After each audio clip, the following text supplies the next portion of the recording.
नमस्कार। समय समय एक पहिए की तरह है जो सतत बिना रुके घूमता ही जाता है। जिसने इसकी चाल के साथ कदम मिलाना सीख लिया, समझो उसने जीवन का गूढ़ रहस्य जान लिया। इसलिए समय का सदुपयोग ही करना चाहिए और समय का सदुपयोग करना सफलता का एकमात्र मंत्र है। और समय पर कर्म करना ही सच्ची आराधना है। जी हां, समय एक अनमोल संपत्ति है जो होती तो सबके पास है, लेकिन इसका सही मोल कुछ ही लोग समझ पाते हैं। और एक बार यह संपत्ति खर्च हो गई तो फिर आप कितनी भी कोशिश कर लो, आप इसे वापस नहीं पा सकते। समय वापस पा सकते हैं? बिल्कुल नहीं। एक बार गया गया।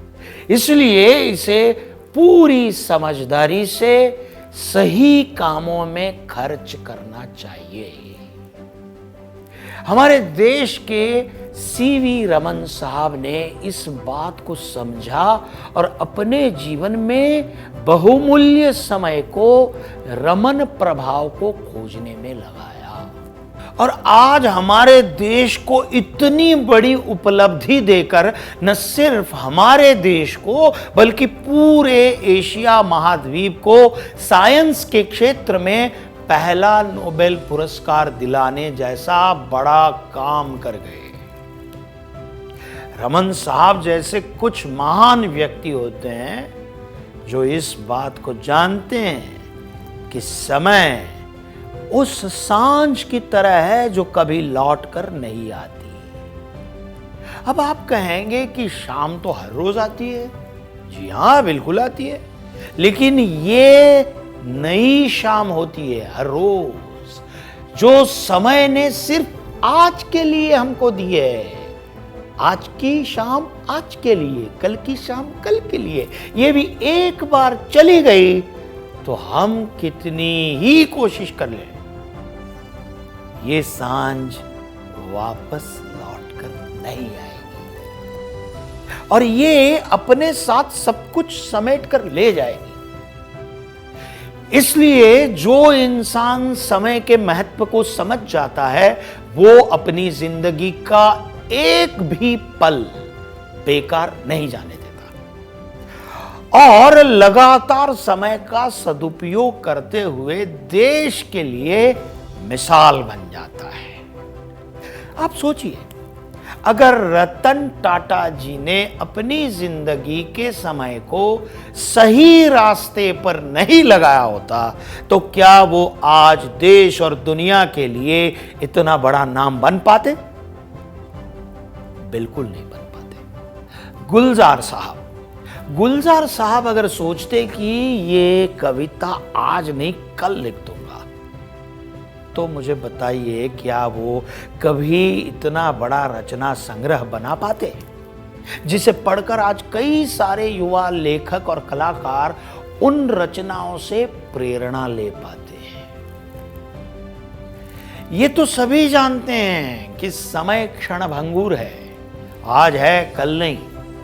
इसलिए वो अपने जीवन में काम को आज और अभी करने की मानसिकता रखते हैं और यही उनकी सफलता का राज है।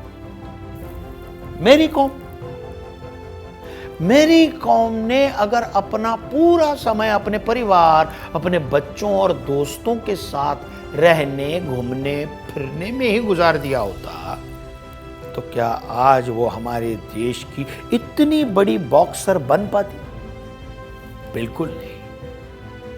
इसी प्रकार इसी वर्ष अपने देश में कैसे देखो समय का सदुपयोग करते हुए नीरज चोपड़ा ने जेवलिन थ्रो यानी भाला फेंक में भारत को पिछले 121 साल में ओलंपिक के इतिहास में पहली बार भारत को गोल्ड मेडल दिलाया। ये मीराबाई चानू, इन्होंने वेट लिफ्टिंग में पहली बार भारत को सिल्वर मेडल दिलाया। यही है समय के सदुपयोग का चमत्कार। सच्ची लगन के साथ समय का सही इस्तेमाल।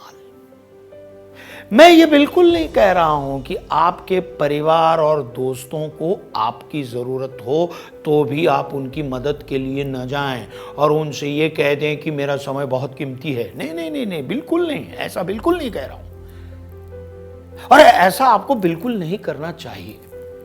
हम सभी के जीवन में परिवार और दोस्त बहुत जरूरी हैं, लेकिन कुछ लोग दोस्तों के साथ बेकार इधर उधर घूमने को दोस्ती समझ लेते हैं, जो कि गलत है। क्योंकि एक अच्छा दोस्त न तो कभी अपने कीमती समय को व्यर्थ करेगा और न ही कभी आपका समय बेकार जाने देगा।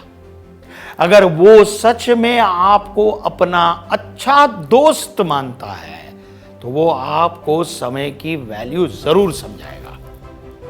आप बच्चों को भी अपने समय की कद्र करनी चाहिए, समय का सदुपयोग करना चाहिए। ये कभी नहीं सोचना चाहिए कि अभी तो बहुत पूरी जिंदगी पड़ी है। बिल्कुल नहीं, ऐसा बिल्कुल मत सोचना, क्योंकि अगर सब बच्चे ऐसा सोच लेते तो हमको आज बड़ी बड़ी हस्तियां, जिनका मैंने नाम लिया और ऐसे कई उदाहरण हैं हमारे सामने, वो बड़ी बड़ी हस्तियां हमें नहीं मिलती। समय की कद्र करने वाला इंसान ही इतनी बड़ी उपलब्धि पा सकता है।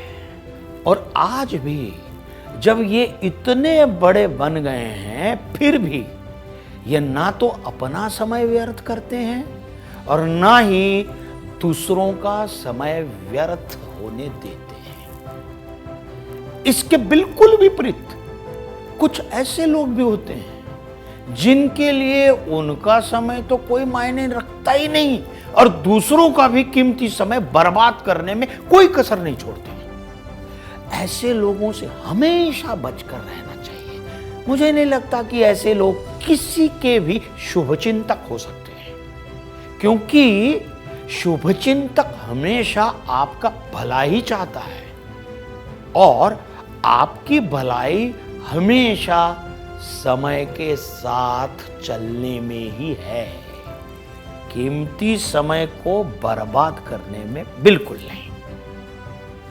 इसी कारण से समय की तुलना रेत से की गई है। जिस तरह चाहे कोई कितनी भी ताकत लगा ले, पर रेत को अपनी मुट्ठी में रोक नहीं पाता।